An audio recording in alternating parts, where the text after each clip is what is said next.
కోకట్పల్లి జోన్లో వినాయక ఉత్సవ ఏర్పాట్లను మేయర్ గద్వాల్ విజయలక్ష్మి పరిశీలించారు.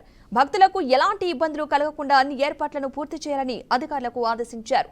నిమజ్జనం చేసిన విగ్రహాలను సాంప్రదాయ పద్ధతిలో తొలగించేలా చర్యలు తీసుకోవాలన్నారు. నిమజ్జనంలో పాల్గొనున్న సిబ్బందికి అవగాహన కల్పించాలని మేయర్ సూచించారు.